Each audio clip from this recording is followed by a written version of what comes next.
Perubahan tanpa track record mungkin bisa jadi tidak dipercaya oleh masyarakat. Lantas sebetulnya untuk menggait pemilih begitu, baik itu milenial ataupun generasi Z dan segala macamnya seperti apa untuk Mbak Yana dulu? Gimana maksudnya? Strategi untuk memilih, karena kemudian ada milenial, kemudian ada juga generasi-generasi lain, seperti apa untuk bisa dapat dipilih begitu? Ya tentunya tadi ya dengan visi misi kita yang bisa tersampaikan oleh kepada mereka dengan bahasa-bahasa yang bisa mereka mengerti. Jadi kita tidak menggunakan bahasa-bahasa yang tidak bisa dimengerti oleh mereka gitu kan. Nah itu secara secara hasilnya kita sudah melakukan survei, itu bisa diterima oleh para pemilih. Baik. Ada penelpon? Saya akan angkat. Selamat pagi. Pagi. Ya, dengan Selamat siapa pagi. di mana, Bapak? Selamat pagi. Ya, selamat pagi Dengan Bapak. Ganjar Langsung Taufik saja dari pertanyaannya. Cileunyi. Ya, Bapak, saya volume mau televisinya boleh menyampaikan dikecilkan berkaitan sedikit, dengan Pak. tadi yang menarik itu. Baik. Yang menarik tentang pesohor dan kompetensi ya saya soroti. Baik, silakan pertanyaannya singkat saja, Pak. Oh, ya nah ini kan banyak organisasi yang dipimpin, kemudian Lord Atep itu adalah Kapten Persib Bandung yang saya yakin pemilih itu kenal sekali dengan Lord Atep ya. Baik. Nah, kaitannya dengan kompetensi dan pesohor ini, banyak pesohor di tingkat nasional itu tumbang. Ya, bagaimana di Kabupaten Bandung sendiri, Teh Yena punya strategi khusus gitu. Baik. Ya. Saya cukup menangkap. Terima kasih, Bapak. Ya, terima Jadi, kasih. baik, terima kasih Bu Yana terkait dengan strategi khusus begitu. Jadi dikatakan sebenarnya kalau melihat track record dari Bu Yana dan juga Atep cukup luar biasa begitu. Artinya untuk bisa mendapatkan pemilih seperti apa strateginya? Kebetulan saya lahir dan besar di Kabupaten Bandung dan dukungan penuh dari keluarga besar almarhum itu menjadi satu kekuatan ya, selain dari PD Perjuangan juga untuk meyakinkan kepada masyarakat bahwa kami sudah melakukan, tetapi dalam kapasitas yang bisa kami lakukan di perusahaan kami. Nah, dengan pengalaman itu kami bisa melakukan hal tersebut di kapasitas yang lebih besar lagi, yaitu di Kabupaten Bandung. Tapi sebetulnya kalau kita bicara soal bicara soal mengapa kemudian Atep Rizal yang dipilih, mengapa kemudian pemain sepak bola yang tidak memiliki track record sebagai masuk ke dalam dunia politik begitu? Ya tadi sudah disampaikan ya bahwa Kang Atep ini pernah memiliki prestasi sebagai juara di Persib ya. Jadi dia mempunyai mental juara. Dan saya sering berkomunikasi dengan Kang Atep. Kami memiliki tujuan yang sama untuk membangun Kabupaten Bandung. Jadi itu pun penting bagi saya, bagaimana saya bisa ditemani oleh wakil yang sama-sama bisa bekerja nanti setelah insya Allah kalau memang masyarakat menghendaki Kabupaten Bandung dipimpin oleh saya dan Kang Atep. Selain itu apakah ada alasan lain mungkin?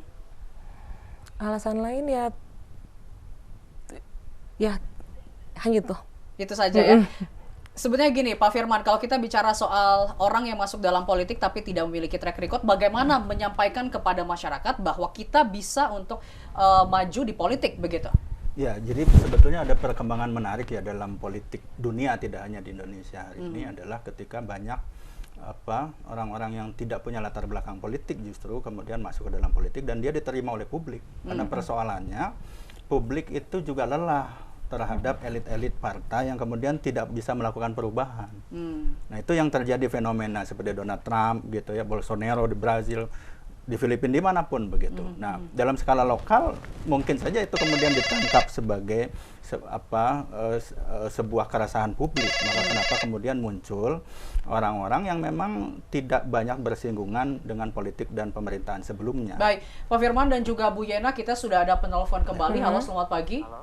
Ya, Pak. Ya, dengan halo, siapa, Pak? Ya, ini saya mau ke Bu Yena. Baik. Pertama mungkin saya kan asli kabupaten, Pak ya, sudah 20 tahun nih sama sebetulnya dinasti lah istilahnya. Nah ini kan saya lihat Bu Yena itu pengusaha, Pak. Ini saya berharap banyak ke Bu Yena untuk bisa mengembangkan kabupaten sih, Pak. Ini langkah-langkahnya seperti apa sih, Pak, kalau di mata pengusaha gitu untuk membangun Kabupaten Bandung, Pak. Seperti itu mungkin, Pak. Oke, cukup ya. Oke. Terima kasih. Ya, siap, Pak. Ini bagaimana Ya. lagi-lagi strategi begitu. Background dari Bu Yena adalah seorang businesswoman Ya. begitu ya. Ya, kebetulan sehari-hari saya sebagai pengusaha, tentunya saya memiliki kemampuan managerial skill ya, yang sudah saya terapkan di perusahaan saya. Dan saya melihat untuk mengelola satu daerah itu tidak terlepas dari managerial skill tersebut. Jadi walaupun misalkan ada perbedaan ya, pasti ada perbedaannya. Nah itu yang akan saya bawa bagaimana kita mengelola Kabupaten Bandung dengan potensi-potensi yang ada saat ini, karena Kabupaten Bandung itu sangat kaya akan potensi baik sumber daya manusianya, sumber daya alamnya. Itu akan menjadi satu peluang bagi kami, saya dan Kang Atep, bagi kita itu untuk bisa membangun Kabupaten Bandung lebih baik. Oke. Nah, berarti artinya harus ada ekstra yang lebih dilakukan gitu untuk memberikan kepercayaan kepada publik untuk bisa dipilih.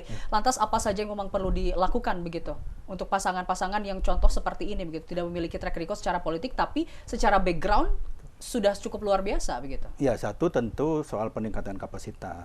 Tahu saya misalnya karena Teh Yana dari PDIP ya, PDIP itu ada sekolah calon kepala daerah. Ya. Jadi itu menyiapkan teman-teman yang akan maju dengan kemampuan-kemampuan pemerintahan ya. Jadi itu penting menurut saya untuk memperlihatkan ada keseriusan memang untuk kemudian maju menjadi pejabat publik. Baik. Lalu kedua, ya persoalan tadi kan kalau kita lihat beberapa penanya itu punya harapannya masing-masing.